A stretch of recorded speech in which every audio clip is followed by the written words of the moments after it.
hablábamos justamente, Monty, de esta especie de epidemia de socavones que tiene que ver también, nosotros tenemos que hacernos responsables. Como seres humanos tenemos harta responsabilidad en esos efectos. Sí, pues tiene que ver el cambio climático, es la pregunta que nos hacemos. Hemos visto cómo literalmente la Tierra se ha tragado casas, autos, personas, en una cantidad de videos que vamos a revisar ahora. Partimos de Puebla, en México. Saludos a la gente de Puebla, gente linda que nos ve. Oye, pero tremendo. ¿Qué estamos viendo acá, maestro? Usted que conoce México, ¿cómo podríamos explicar este fenómeno? Bueno, mucho cariño nos tienen desde México, Monty, tú bien lo sabes, sobre todo la gente de Puebla, que anda ahí, conozco a la gente dando charlas en la universidad de ese lugar, y gente maravillosa. Lo que ustedes están viendo es un socavón gigante, que hoy día es prácticamente un centro turístico de aproximadamente 97 por 78 metros. Es una cuadra. Se tragó una casa, la otra está en pleno peligro, y como suelen ser los socavones, generan, como veíamos el día de ayer con esta especie de isla flotante, casi un círculo perfecto. La verdad que se está estudiando y no se logra entender cuál es exactamente el fenómeno en ese lugar en específico y de qué podría estar pasando en los alrededores de que esto se genere, como puedes ver, de manera espontánea. Esto es como que comienza la Tierra a ceder y no te avisa. De golpe, de repente se hunde en una cantidad de metros que créeme que nadie sobrevive a esa caída, más la casa que colapsa en la que estás dentro y que probablemente los escombros de la misma terminan por aplastarte. Quiero volver a citar un estudio bastante interesante que surgió, si mal no recuerdo, como en el año 2009-2010, que empezaron a darse estos socavones en distintas partes del mundo. En algún momento China llevó la delantera. La primera teoría decía que era tal el nivel de fracking, que es la forma de extraer petróleo a la fuerza, o de construcciones tratando de debilitar el suelo que no es capaz de autosostenerse y nutrirse con el paso de las estaciones, las lluvias, los micronutrientes, digamos, que generan la foresta, terminaba desgastándose y generaba estos hoyos de manera espontánea. Cuando se dieron cuenta que esto empezó a darse en lugares no tan urbanos, o como pueden ver prácticamente ser urbano, salió ya en ese año una teoría de que quizás estemos frente a un cambio climático que podría estar avisando y tocando a la puerta, y que esto podrían ser como, perdón, quizás no es el mejor ejemplo, las primeras erupciones o espinillas en un planeta Tierra que está a punto de desintoxicarse de algo. Dicho y hecho, años posteriores, hasta el día de hoy, cambio climático es un concepto que manejamos. Mira, tiene hasta incluso la cantidad de agua suficiente, digamos que fue lo que horadó en la Tierra, que genera un pequeño oleaje dentro de los bordes. Entonces, ¿saben por qué esto está preocupando? Porque esto fue tema, fue moda, y hoy día vuelve a aparecer, como vamos a revisar. Y hay algunos que están diciendo, puede que venga, para que se entienda bien, es mucho más lenta los periodos geológicos, una segunda ola de cambio climático, en donde, ¿qué sería? Que empeoraría tal cual como ya lo conocemos, aún más en los próximos 2 o 3 años. Ya, pero, o sea, lo que me parece terrible. Te das cuenta que esto es algo que, al menos durante todo y me parece lógico. Todo el tiempo que hicimos cambio climático en el programa, nos tocó ver un montón de este tipo de casos, y generalmente tiene que ver con el cambio respecto a las lluvias. ¿Te acordás una vez que vimos en China que se cayó toda la ladera de un cerro, todo por las fuertes lluvias que hubo durante todos esos días? Sí, con las casas y toda una cosa. Exactamente, tiene que ver directamente con la Tierra, que no es capaz de absorber cuando son eventos climatológicos extremos. Sí. Entonces, hay todo un, por decirlo de alguna manera, hay un andamiaje o algo está debilitando en la zona posterior a la que conocemos como superficie, que está provocando que esto se trague. Voy a poner un ejemplo. Es como osteoporosis, así como que tiene huesos débiles. Mira, voy a poner un ejemplo. Muchas veces vimos videos de lugares que estaban con lluvias extremas, creo que era en Italia, no me acuerdo bien. Y veíamos que había un camino, y estaba el video, estaba este camino de pavimento, abajo podía pasar agua, y eso estaba hecho de tierra. Finalmente pasó tanta agua, se lo llevó y se terminó yendo el pavimento. Con todos los autos y todo. A mí me parece que eso es una manera, tratar de explicar en simple lo que estamos viendo acá.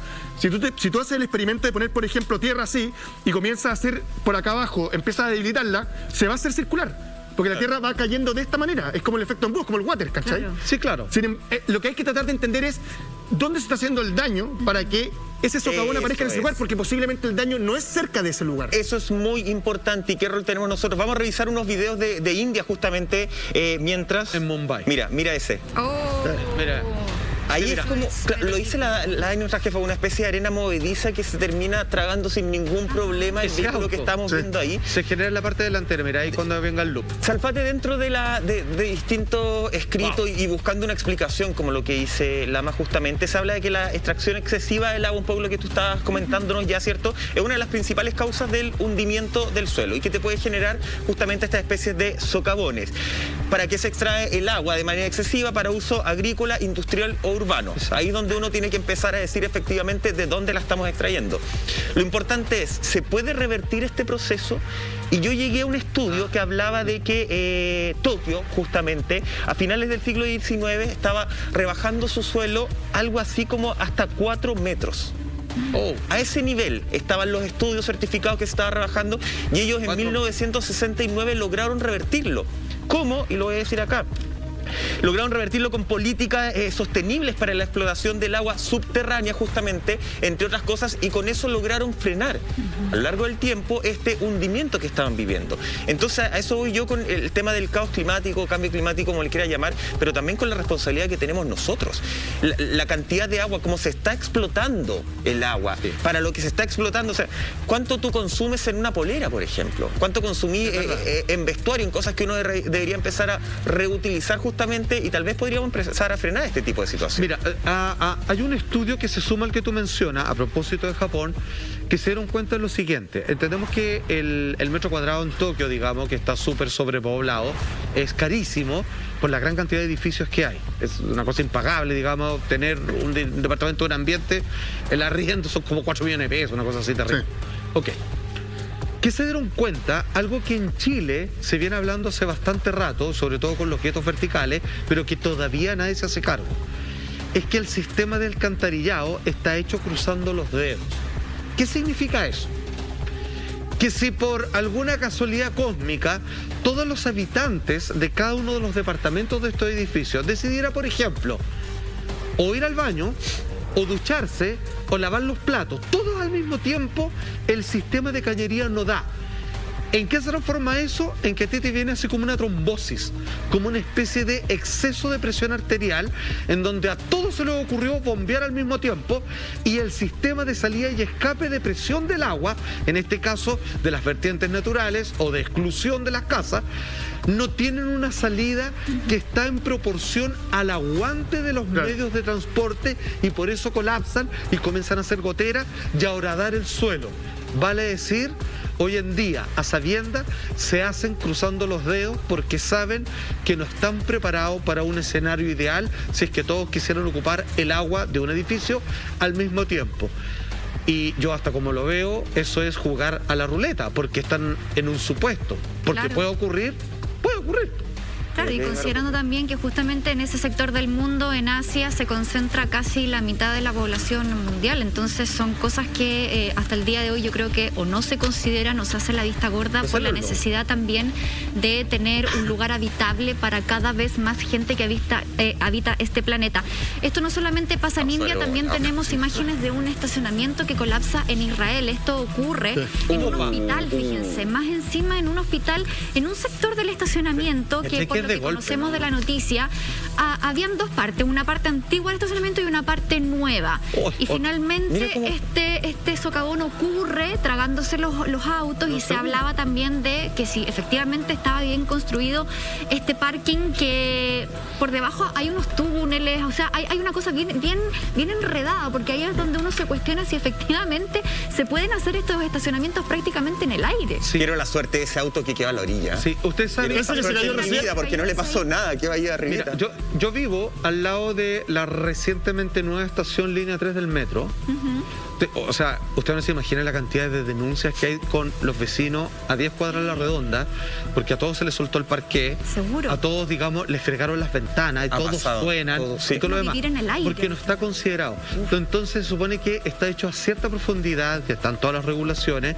Muchos están comenzando a hacer la pregunta, ¿cuántos metros podía hacer sin que ponga en peligro? Eso es porque uno dice, claro, ellos saben lo que hacen y claramente está hecho para resistir.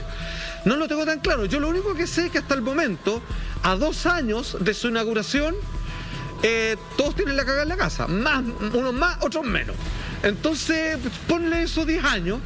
probablemente, digamos, uno puede pensar cualquier cosa con las inundaciones, etcétera, etcétera, o como pasó con el Costanera Center, perdón que lo mencione, cuando hubo esta inundación y finalmente el agua se mete, porque los autos, en los tacos que se forman, comienzan a tirar la cantidad de agua cuando llueve y se empiezan a llenar los metros, los estacionamientos. Entonces no está pensado para esto. Está hecho para las multitudes, está hecho para la clientela, no para el futuro. Anda más allá, la autopista que terminó provocando que el Mapocho se fuera achicando a tal nivel que se terminó inundando Providencia completo. Eso. Es que acá tú te das cuenta de dos detalles. Que primero, no sé si todos quieren pagar el estudio, porque posiblemente el estudio no es concluyente a favor de lo que tú quieras hacer. Eso es. Y ahí es donde de repente cuando tenía el estudio estatal y tenía el estudio privado y el privado contradice al estatal y el otro dice, no, pero es que este es el que me dice a mí. Es como se andan las cosas. A mí me parece que todo va entramado dentro del negociado. A mí, mira, date cuenta de una cosa, voy a poner el ejemplo de Santiago, que no es el mejor, pero el único lugar que no se inunda es el centro de Santiago.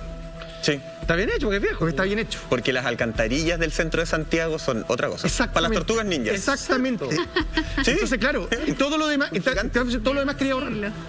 Sí, el problema está acá en el ahorro y en la usura, que sigue siendo el tema que me parece que es el cáncer de nuestro país en los últimos 30 años. Exacto. ¿Cachai? ¿No? Es, quiero ahorrar y quiero ser, además, esto me costó 10, vale 10, voy a pagar 2 y cuando lo vendo lo vender en 100. Claro. Bueno, Claro. Esa es la lógica que se ocupa para todo. Esa es la lógica empresarial.